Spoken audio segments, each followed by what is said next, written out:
Hi, my name is Schyler Church. And I'm Bryan Church. And we're with Accredited Real Estate Schools. I'm here with my dad today. You have both of us from the education department. We're going to go through some practice questions because, as you know, us at Accredited, we offer those course requirements to be eligible to take the state exam in California to get your real estate license, but also a bunch of different tools to help you prepare. One of those tools that we use is practice questions, and we're going to go through a few of them today. But if you like this video, make sure to like, subscribe. That way we'll keep producing new content. That's how we know you actually like what we're putting out there. So make sure to do that. And then if you also want to check out our program of other types of questions that we have, our entire database of over 3,600 questions, make sure to check out the link below. And also that just offers a lot of options too that we offer for different types of exam prep, and also if you need the courses. So let's get to it. Okay, so let's get to the first question. 1, an acquired privilege to use or enjoy real property that is short of an estate is called A, a lease, B, a lien, C, covenant of quiet enjoyment, D, an easement.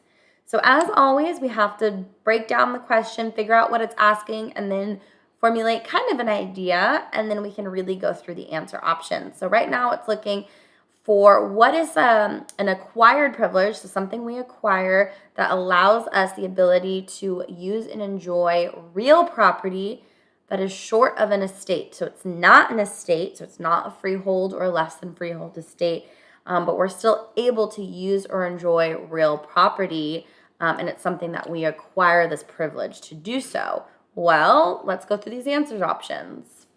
I've got answer A is a lease. And what a lease is when someone has possession of the real property but doesn't have the legal title to it. So when we have estates and land, those are ownership interests in land. We have a freehold estate, which is what the owner would have, the property owner, and I'm called the landlord. And then we'd have the tenant. And this tenant would have what we call a less than freehold estate or leasehold estate. And that isn't the estate and land, it's an ownership interest, but not a very big one. It's just basically possession of the property for a very short period of time. So it says short of an estate. So this A would not be correct because a lease would indicate a leasehold estate, and that would not be correct because it's an estate. And then B is a lien, and lien is an encumbrance on property that deals with money. It's not something that's ever enjoyable. No, it isn't. It usually isn't. And so liens wouldn't be very enjoyable or privileged use, that's for sure. The covenant of quiet enjoyment, what that has, the tenant has that when they're living in a property. They have the covenant of quiet enjoyment, so the landlord cannot breach this covenant of quiet enjoyment by turning the hot water off or do things like that.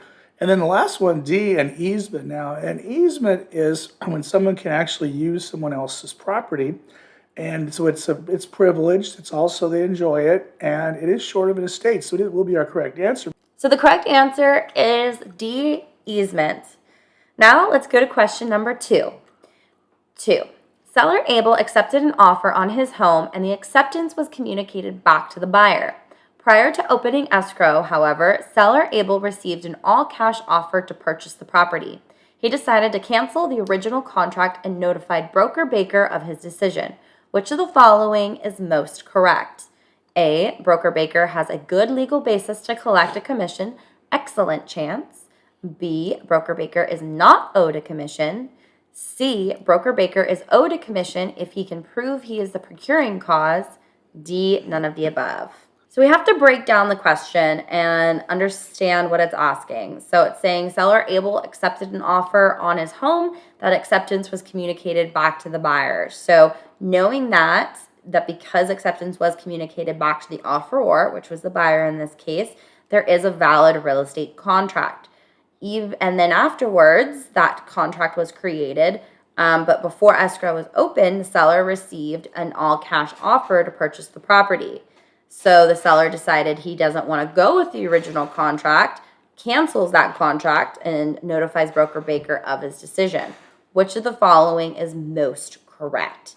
And so it's going through, this is basically saying most correct, where they might have a lot of good answer options and they could be correct, a lot of them, but what one, based on the information provided, is most correct. So in this particular question, this shows you some of the exam questions that they have. This is a practice question that has most correct as the correct answer on it.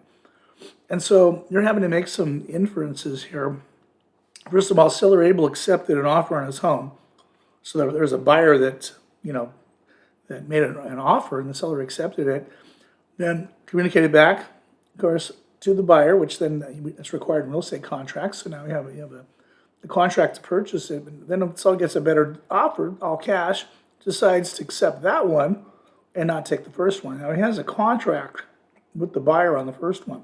In that contract, it states that broker Baker is going to be paid a commission most likely, and that's reason is because the most common listing agreement that we use in California for resale single-family homes and a lot of commercial investment is their exclusive authorization and right to sell listing agreement. It says basically that no matter who sells the property, broker Baker gets paid a commission. So he changes to another offer, but Baker is still due a commission on this, and he's of course probably trying not to pay it. And so Baker would have a good legal basis to collect the commission, excellent chance on the state exam.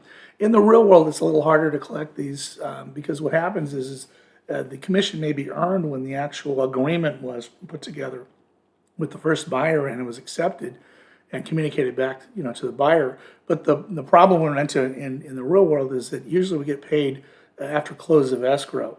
And so if there's a dispute, it's difficult to legally get a commission until there's a close of escrow. In this case, that did not happen on the first deal. It would happen on the second one. But for city exam purposes, the right answer is A, broker Baker has a good legal basis to collect a commission or excellent chance. Very much so.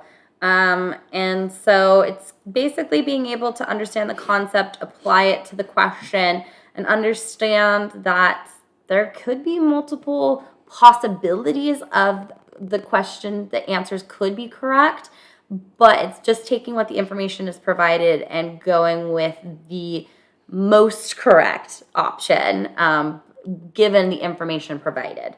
And that's really, it's sometimes hard to figure it out, wade through the information, figuring out what you know, putting it together, and which one is the better answer. And what it comes down to is understand the actual theory of what they're talking about, which, you learn the theory. Then you also have to go through the practice questions, practice state exam questions, and understand the gamesmanship of the questions and how they're phrasing these questions, and the more knowledge you have, then you'll also be able to eliminate a lot of the wrong answers, because they're the right answers on other questions, but they're the wrong answers on these questions. So you could see broker Baker's own commission if you prove he's the procuring cause.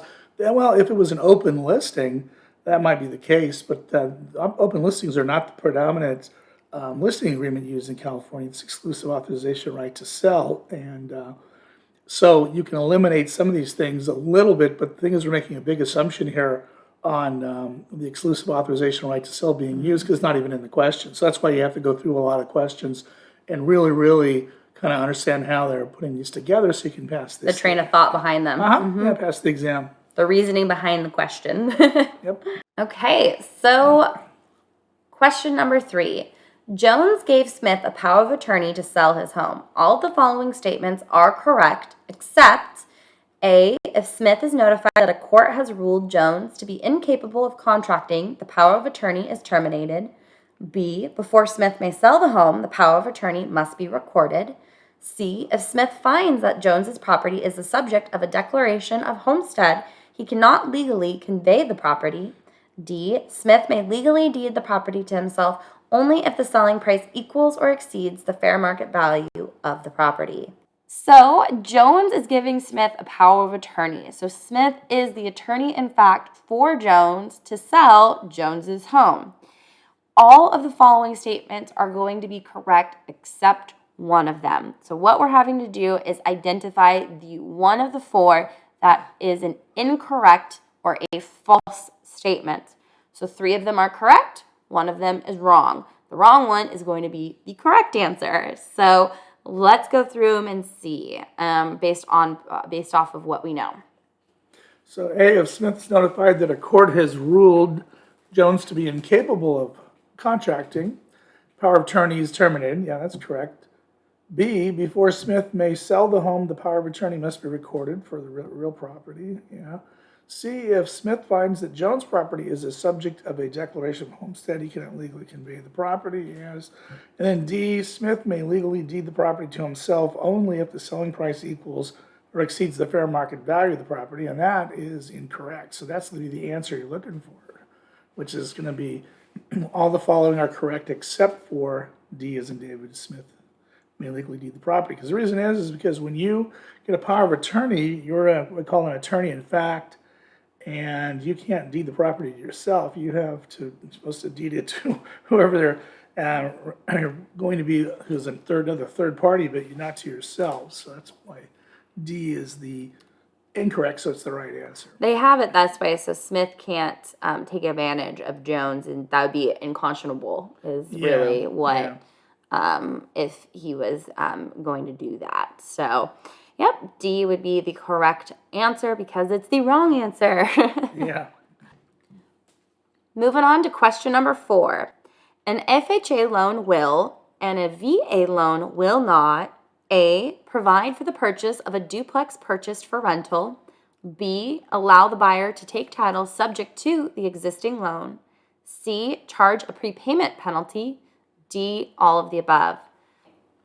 Well, the FHA is part of the Department of Housing and Urban Development. It's a federal agency, and they insure loans made by approved lenders. So the borrower wants a loan, they go to a lender, and the lender asks FHA, will you insure the loan? FHA says yes.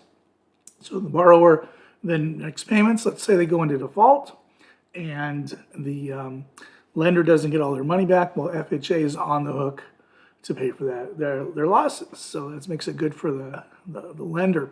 And FHA allows 1, 2, 3, and 4 unit properties as long as the owner is living in one of them. So a single family or a condo, it could be a duplex, which is 2 units, a triplex, 3 units, or a fourplex or a quadruplex, which is 4 units. As long as the borrower is living in one of them, then you're in good shape. Now with the VA loan, the Department of Veterans Affairs is a federal agency, and they guarantee loans made to to veterans by approved lenders. So lenders will make a loan in the same situation VA guarantees, just like FHA insures. And VA will usually only do single family homes, owner occupied. That's what they're really looking for.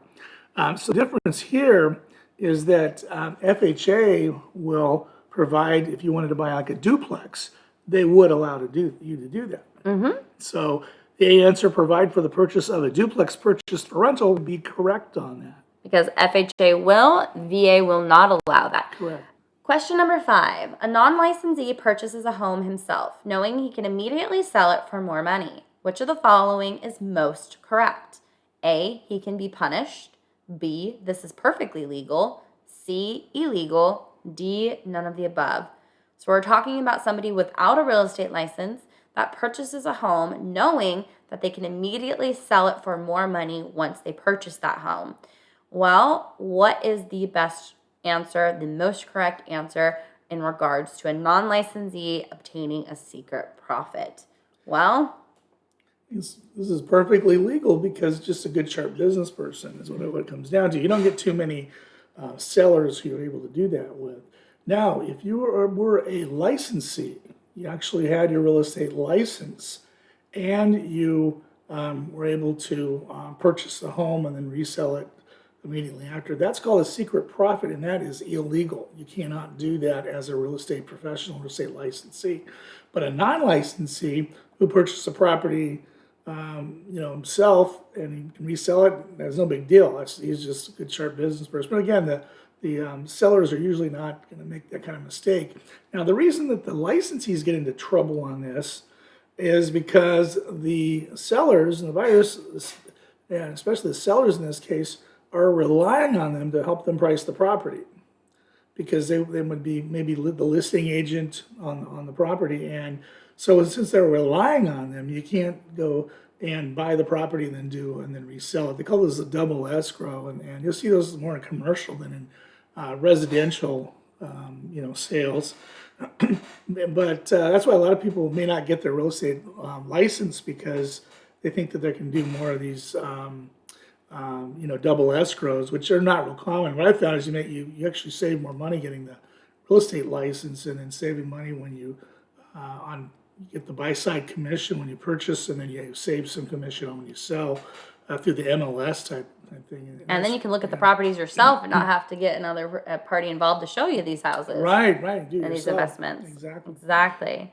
So, yes, B, this is perfectly legal. I know when you see perfectly legal, you would think that cannot be the correct answer, but when it's coming to a question like this, but it is when you do not have a real estate license. So, that is the most correct answer option. Yeah, you got to really watch these questions, because there's got a lot of little tricks in there that if you don't really do your studying, they'll get you on those. But if you study, you should do fine. Exactly. Well, thanks for watching. I hope this was helpful. If you have any questions, feel free to contact us at Accredited Real Estate Schools, and we'd be glad to assist you. I'm Schyler. And I'm Bryan. Thanks for watching.